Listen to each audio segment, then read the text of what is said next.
Evening. Horrific new details have emerged tonight about the murder of childcare worker Molly Ticehurst as her ex-boyfriend finally confessed to killing her. We can now reveal the young mother endured a year of living hell, repeated abuse and violence before Daniel Billings went through with his threats. And the whole time, the system failed to protect her. He was on bail when he killed her. He was on bail for raping her. The same man. The same woman. The same system that was supposed to keep her safe had looked at what he had done to her and decided he could go home. A court registrar, not even a magistrate, not a judge, a registrar, had granted him bail on a rape charge against Molly Ticehurst. He walked out. He sent her a text message that said, "I will come in the middle of the night. I will get to you if it's the last thing I do." And then he did. He broke into her home in Forbes, New South Wales on April 22, 2024, and he murdered her. After killing her, he picked up his phone, pointed the camera at himself, and recorded a video. In it, he looked directly into the lens and said, "I just murdered my ex-girlfriend." He sent threatening texts. He filmed his own confession, and the law let him out anyway. Molly Ticehurst was 28 years old, and the system that failed her was about to be forced by her family, by her community, and by a nation that had finally had enough to change its name. Molly Ticehurst grew up in Forbes, a quiet agricultural town of about 10,000 people in the central west of New South Wales, surrounded by wheat fields and canola, and the kind of landscape that makes the sky feel very large and very close.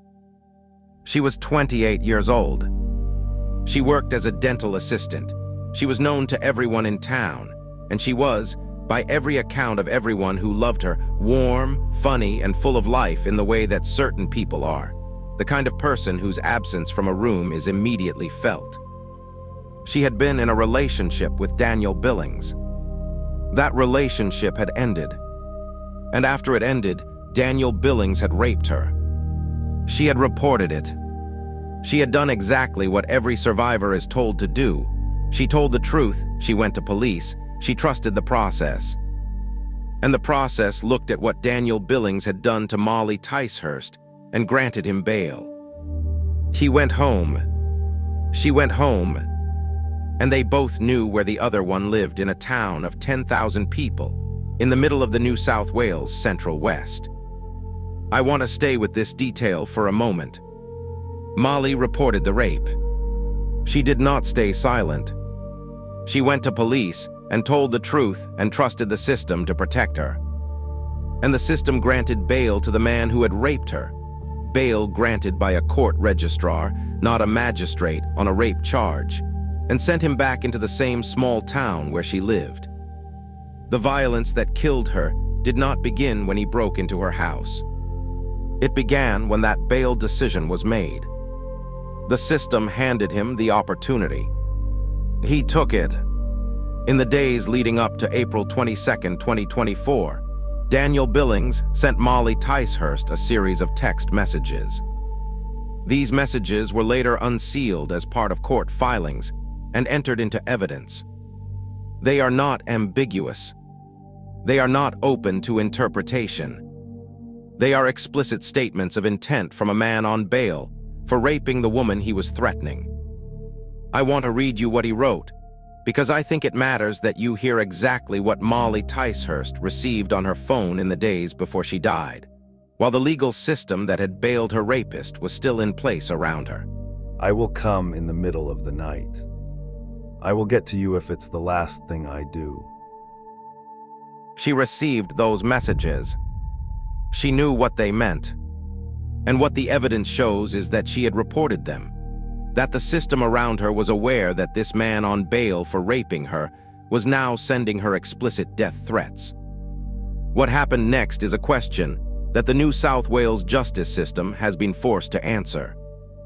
The answer, encoded into law, is now called Molly's Law. She received those messages. She knew what they meant. And what the evidence shows is that she had reported them, that the system around her was aware that this man on bail for raping her was now sending her explicit death threats. What happened next is a question that the New South Wales justice system has been forced to answer. The answer, encoded into law, is now called Mali's Law. He was on bail for rape. He was sending explicit death threats to the woman he had raped. He told her he would come in the middle of the night. He told her he would get to her if it was the last thing he did. At what point does a bail condition become meaningless? At what point does the system acknowledge that a piece of paper with conditions written on it does not stand between a determined man and the woman he has already demonstrated he will hurt? On April 22, 2024, Daniel Billings broke into Molly Ticehurst's home in Forbes in the middle of the night. He had told her he would come in the middle of the night. He came. He murdered her inside her own home. Then he did something that investigators had never encountered in quite this form before. He picked up his mobile phone. He pointed the camera at himself, and he recorded a video in which he looked directly into the lens and said the words, "I just murdered my ex-girlfriend." He recorded his own confession on his own device. Immediately after killing her, investigators later recovered that video. It became one of the most significant pieces of evidence in the prosecution's case, not because it was needed to establish guilt, but because of what it revealed about the state of mind of the man who made it. This was not a man in shock. This was not a man overwhelmed by what he had done. This was a man who committed a murder and then documented it, who looked into a camera and announced it, who, in the moments after taking a life, was thinking about the record he was creating. He was 27 years old. Molly was 28. She had reported his rape of her. She had received his death threats. She had done everything right. And he had done exactly what he told her he would do. Daniel Billings was arrested and charged with Molly's murder. The self-recorded video on his phone, in which he stated directly and without apparent distress that he had just murdered his ex-girlfriend, was recovered by investigators and formed part of the police brief. Court documents unsealed during proceedings also revealed the text messages he had sent to Molly in the days before the murder, the explicit threats, the promise to come in the middle of the night. He faced charges of murder, aggravated animal cruelty, and multiple counts of breaching court orders that had been put in place to protect Molly. He was remanded in custody at Goulburn Correctional Center in the Supermax High Security Wing. He entered guilty pleas. With the murder conviction and the additional charges, he faces a potential maximum sentence of life imprisonment. His sentencing remains before the courts. But before any sentence was delivered, something happened outside the courtroom that mattered more than anything that could happen inside it. The New South Wales government changed the law, and they named the change after Molly. The death of Molly Ticehurst exposed a specific, documented, entirely preventable failure in the New South Wales bail system. A court registrar, an administrative officer, not a judicial officer, not a trained magistrate, had the power to grant bail on serious domestic violence and sexual assault charges.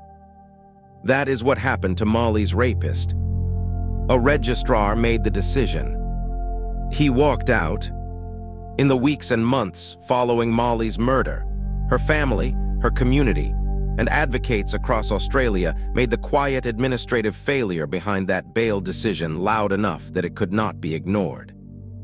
The New South Wales government introduced sweeping reforms to its bail legislation.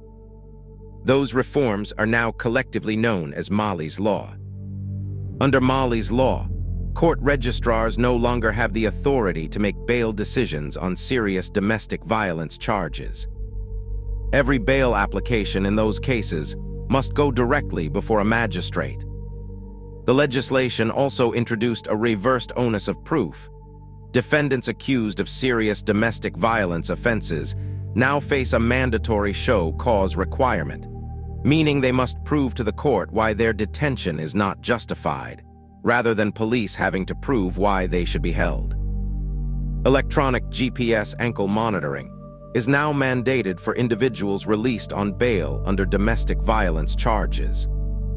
And a dedicated local court bail division was established, operating through virtual courtrooms, to ensure high-risk bail hearings are reviewed without delay, 24 hours a day. These are not small administrative changes. These are structural reforms to the way New South Wales manages the most dangerous period in a domestic violence victim's life. The period after they report, after their abuser knows they have reported, after the system is supposed to be protecting them. Molly Ticehurst did not live to see any of it. But her name is on every page of it. And every woman in New South Wales who is safer tonight, because a registrar no longer has the power to let her rapist walk out of a courtroom. She is part of that too. Molly's law exists because Molly Ticehurst is dead. I want to say that plainly.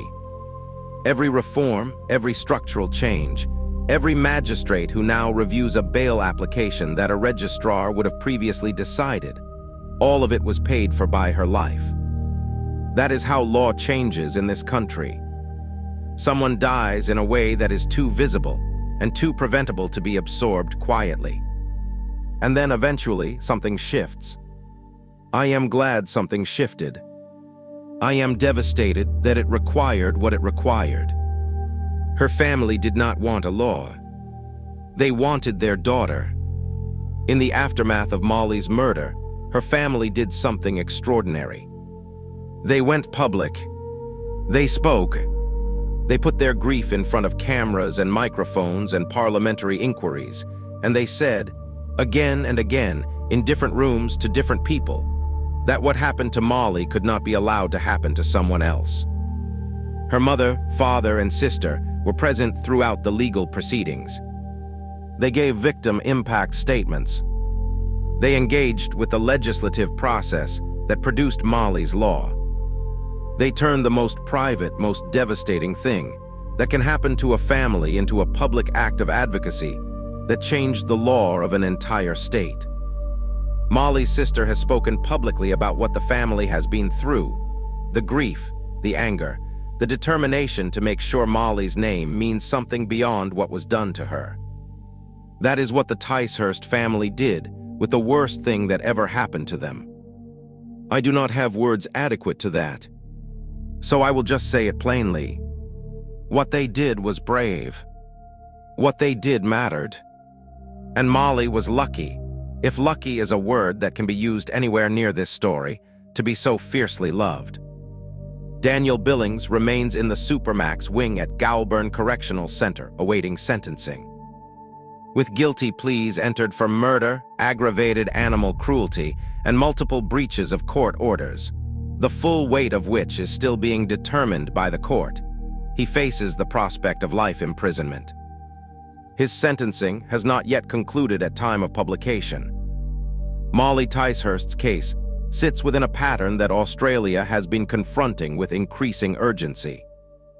In 2024, a woman was killed by a current or former partner in Australia on average every 9 days. The Forbes community held vigils. The country held its breath. And the New South Wales government moved faster on bail reform than any equivalent Australian jurisdiction had moved on a comparable issue in recent memory. Because Molly Ticehurst was 28 years old, she had done everything right. She had reported her rapist. She had trusted the system, and the system had let him go. If you are in an unsafe situation or know someone who is, please contact 1800-RESPECT on 1800-737-732. Available 24 hours a day, 7 days a week. The line is free. The people answering it are trained. And you deserve to be safe. There is a law in New South Wales now. It says that a registrar cannot grant bail to a man accused of serious domestic violence. It says he has to prove why he should be free, rather than police proving why he should be held. It says he has to wear an ankle bracelet if he walks out at all. It says the decision has to go before a real judicial officer who understands what is at stake. It is called Miley's Law. Molly Ticehurst was 28 years old. She lived in Forbes. She was a dental assistant. She reported her rapist. She trusted the system. She received his death threats on her phone. She was murdered in her home in the middle of the night, exactly as he told her she would be. She deserved to grow old. She deserved to be safe. The law that carries her name will protect women she never met, in situations she would have understood completely. That is her legacy. It is not the legacy her family wanted. But it is real. And it matters. Subscribe to Vault of Crime. Every week we cover the cases that deserve more than a headline. We will see you in the next one.